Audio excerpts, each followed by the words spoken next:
Hey there, care for some more ancient technology? Can we take a break from that and make stuff from like actual monster pots again? Are monsters made of green metal? No, sometimes? Ladies, gentlemen, and monsters of all ages, some people have been in the endgame of Monster Hunter Wilds for a bit now, other players are just sort of reaching it now, but once the cat was let out of the bag and discussion about endgame features started to be a bit more commonplace, whether you are at that point or not, you're probably well aware of the existence of Artian weapons. One of the major endgame systems in Wilds revolves around finding relics, turning them into Artian weapon materials, and then turning those parts into full-on Artian weapons. These have a whole lot of potential customization that you are in full control of, what element or status the weapon is, whether it leans more towards affinity or pure raw attack on the stats itself, and then a whole bunch of customization that we have less control of over with the reinforcement system that adds random buffs to the weapons from a pool of options. At the end of the day, you probably will have one big question, which is, are these Artian weapons actually good? Are they better than the regular crafted monster weapons? And if so, do they make everything else sort of obsolete? What's the point? The short answer is, in most situations and most scenarios, for most weapons, Artian weapons are better. And so today I'm going to be talking about why, making a point of the major exceptions to that as well for the weapons that have them, and then I want to just give my thoughts on the Artian weapon system in general, whether I like it or not as it currently stands, and any changes I think would make it better in the future if made. First up then, yes, Artian weapons are extremely top tier in most situations. The main reason for this is they just have an incredibly potent stat split potential. For the most part, when making an Artian weapon, it is better to use attack infusion parts rather than affinity infusion parts, and this is because it's easier to get affinity from skills than it is pure raw attack, and affinity has a cap on its usefulness at 100% max, so it's almost always better to go attack parts for that exact reason. As we get into the numbers here, I need to mention that the normal disclaimer that all of these will be damage coefficient off, which is an option in the settings that gives all weapon types comparable attack numbers to each other, so you can actually look at them next to each other and realize which ones are stronger. When you make a rarity 8 Artian weapon with 3 attack parts, they will have 205 attack, 5% affinity, an amount of whatever element or status you chose to apply to it, an amount of white sharpness dependent on your weapon type, and then 3 3-slot sockets. By itself, this would put the weapon at lower power than most rarity 8 options crafted in the monster tree, but the problem is the reinforcement system and its heavy amount of RNG that comes afterwards. Through this system, you get 5 reinforcement buffs maximum per Artian weapon, and they can roll from a pool of +5 attack, +5% affinity, an increase to element, which also affects the status as well, by the way, and the exact number differs per weapon type, or the final reinforcement type, which is sharpness boost, giving you more hits of white sharpness, again the amount depending on weapon type. It is possible to get all 5 of the same reinforcement, or any smattering of the potential options, with the exception that non-element Artian weapons cannot roll element boost. That said, because of how Artian weapons work, it never really is worth making them elementless, as they have the same stat potential either way, just different chances on the actual rolls of which reinforcements you get because the pool of options is smaller, so a top tier Artian weapon will always have a status or element on it no matter what, because it's essentially just a bonus. Then we get into the conversation about the actual reinforcement rolls. Most melee weapons will want at least 1 sharpness boost roll as reinforce, just to make sharpness manageable to begin with. So we'll count 1 reinforcement on a perfect ideal weapon generally as being sharpness. As for the other 4 of them, well, for a pure attack focused build, they should all be attack bonuses. Again, you can reach 100% affinity from armor skills and other sources, so raw attack is a larger priority on the weapon itself. 4 attack boosts would make an Artian weapon have 225 raw attack on top of the other stats mentioned earlier. A good way of quantifying this is to calculate the effect of raw. Artian weapons have 5% affinity by default, and without considering crit boost, that means 5% of the time your damage will be increased by 25%. So on average, you will get a 1.25% damage increase across a hunt. 225 with that increase puts it to 228, with a little bit of rounding of course, and then we multiply by 1.32, which is the white sharpness modifier, 2 numbers, putting the weapon at 301 effective raw before considering the decoration slots as well. For a comparison then, let's take dahaad Greatsword, one of the best for raw attack. This has 210 raw, 0% affinity, 600 ice, 3 slot, 2 slot, 1 slot, and then 3 focus as an innate skill on the weapon.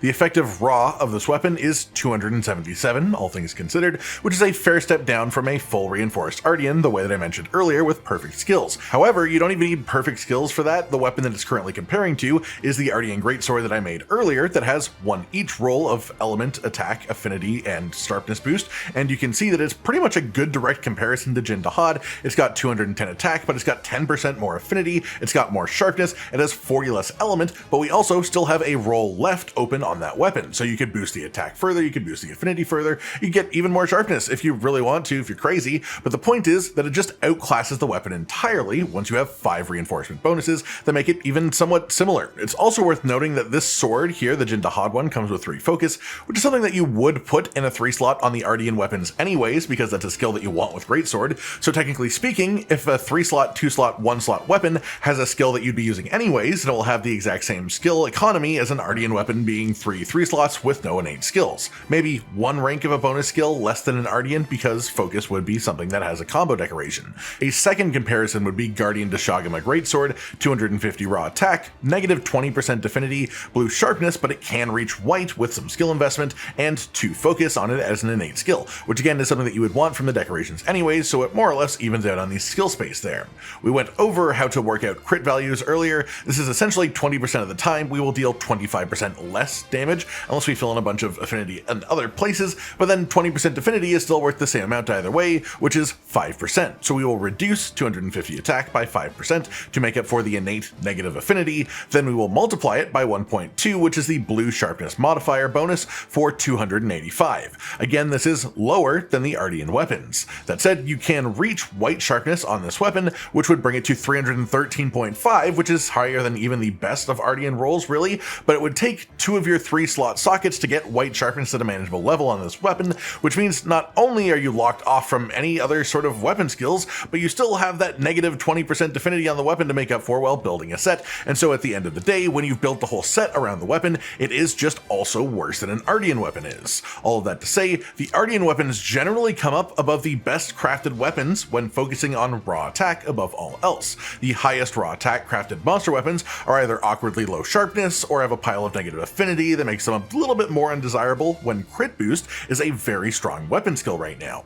That in itself gives an edge to a lot of Artian weapons when focusing raw attack. That said, some other options are element and status focus. For certain weapons that are really good at applying elemental damage, there are some exceptions to this, because some of the actual crafted weapons are better at getting elemental numbers on them than having crafted weapons until you get like 4 reinforcements for element, which is just a really hard thing to actually do. And generally the weapons that it does count for in that way, I believe Jin dahaad weapons especially have a very high amount of ice element, the amount of other attack stats the weapons also have. And then also there are some fire weapons, I believe, that come out ahead on Artian weapons too. But this isn't the case for the most part for most weapons, giving Artian weapons another winning situation.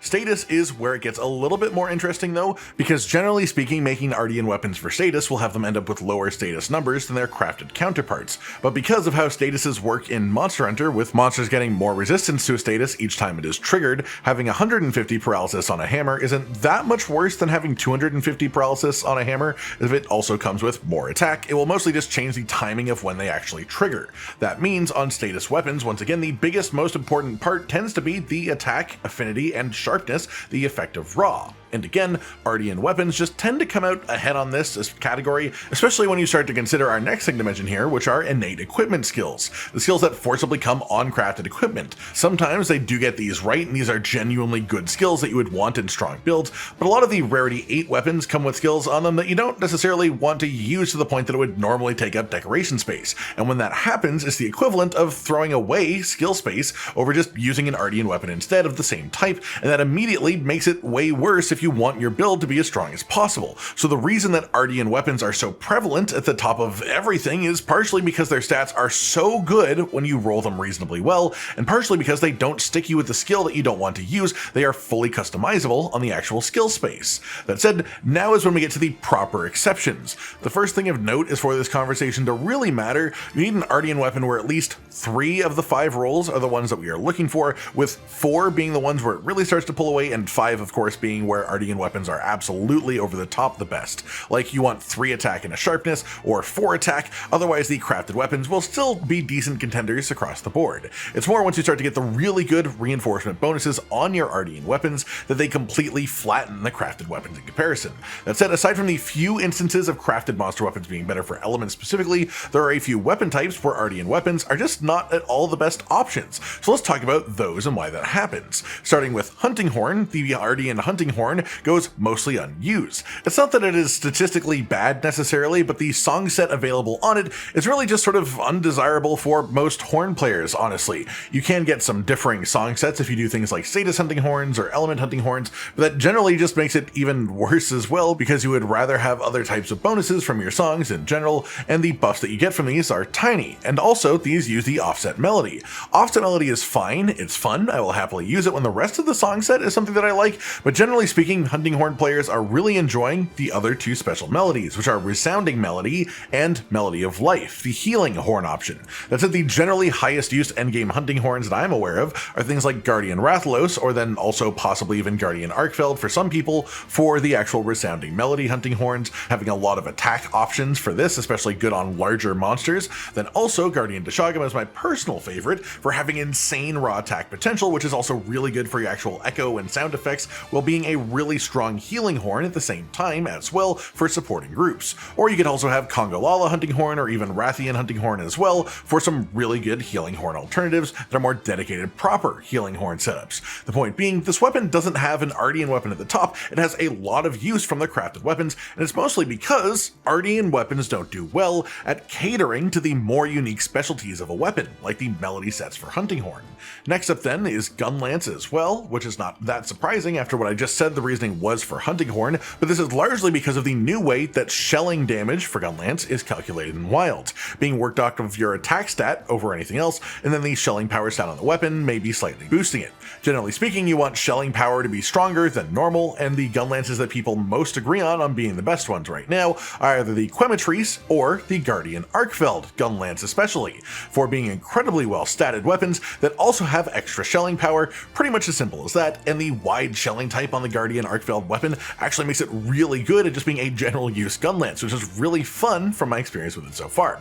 Then next up we also have bowguns, which are a touch more complex because of the different playstyles and ammos as a result. For the most part, Artian bowguns are still the best, but depending on the actual playstyle you're after, I've heard a lot of really good things still about Ray Dow for light bowgun pierce style, and then also Kongolala for heavy bowguns as a mix of ignition focus and a pierce ammo focus too. But because of the way that bowgun mods work in wilds, the Artian weapons actually do have a lot more control to make them what you actually want than you might think for something as specific as a bowgun. Then finally we have the bow, and I'm a firm believer in specifically the Guardian Deshagama bow. Like for hunting horn, Guardian Deshagama bow has insane levels of pure raw attack at the cost of some negative affinity. The other main cost to Guardian Deshagama weapons that other weapons have to consider is that it doesn't reach white sharpness without skill investment, but because bow doesn't have sharpness, that's simply not a factor, so it ends up being a really strong bow overall. It's actually stronger in wilds, and suddenly Guardian Deshagama bow is actually better than Artian bow setups for pure raw at the very least, and currently element as a damage type is weak enough in wilds that people aren't building for it properly even on bow, one of the normal super element heavy weapons, which means for now at least, it's not an Artian weapon on the top for bow, it's Guardian Deshagama bow. Outside of these, if you're using a non-Artian weapon, it's because you either want to focus ultra heavily on element or status in very specific scenarios, or because you just like the visual aesthetic of the non-Artian weapons, and there's nothing wrong with that. And this brings us to the next part of this topic. Is this massive prevalence of Artian weapons as the meta endgame options for a lot of the weapon types bad for the game? The answer, at least in my opinion, is yeah, sort of. This isn't the first time we've had this sort of system in a Monster Hunter game by far, but I much prefer the way they added it in the title updates for World and then for Iceborne as well, rather than it being a part of the base game, with things like Call of Taroth and the Safi Jiva weapons as well. In Wilds, these being available the moment you hit the endgame feels like most players just directly skip over the fun Rarity 8 monster weapon designs and go straight into green hunks of metal. It removes a lot of the visual distinction between weapon types, and while I don't necessarily dislike the visuals of Artian weapons, it is definitely sad that for most weapon types, even if you do multiple playstyles and multiple different builds for the weapon, multiple elements, multiple statuses, your weapon will probably look exactly the same for every one of those sets, because it is always the same Artian weapon, just with a different elemental effect popping off of it. If you want to use the proper best weapons, that's what you're ending up with. That said, this sort of goes both ways. Because the way crafting works in Wild, it is way easier to make an Artian weapon than it is to make literally any other max rarity weapon. It costs way less investment, way less time, and way less resources relative to how easily it is to make it. And so it's also worth noting how easy the Artian weapon makes it to try out other weapon types in endgame, which is something that a lot of players never normally really bother to do. And I definitely appreciate that part of it, at least because because it means that people will be playing more of the different weapons, which are so much fun in Wilds. Overall, I think that the Artian system is sort of a net neutral because of that. The main negatives of it are that build diversity goes down a bit, which is sad, but that doesn't affect the majority of players that much. They don't really care how interesting it is to craft multiple builds, but then also we don't get to look at the cool weapon designs if we care about pure efficiency. The positives are easier weapons to make, simpler weapon decisions to make, and a system that rewards you for repeatedly hunting and making new versions of the weapon to sort of keep you engaged long term until you get those perfect reinforcement rolls. This is meant to be a reward for farming and for grinding. It's meant to be something that takes longer than doing monster crafted weapons, so it makes sense that they generally will end up stronger than monster crafted weapons if you put the investment in. And in the end, I think it all comes down to one thing. I want layered weapons back. They were a thing in Iceborne, they were a thing in Sunbreak, and we may well not have layered weapons as a concept in Wilds until the expansion, but I really hope that they consider including it in a title update or something, because I realize realistically my main issue with Artian weapons is that I just hate that every single endgame hunter that I come across and I look at is holding a big hunk of green metal that is barely distinct from the next hunter's big hunk of green metal, even if it is an entirely different weapon type. It's not that they are bad designs inherently, but it sucks when you see it all the time. And so what I really want is the ability to make my Artian weapon look like a Juwu weapon, or a new Udra weapon, or a dahaad weapon. I want to use the flail SNS all the time, because how goddamn cool is this weapon design? Like, to the point that despite using Artian weapons on most of my weapon types and most of my builds, because I do like having statistically powerful builds, I still use the regular dahaad sword and shield most of the time that I play that weapon, because I just think it's so goddamn awesome.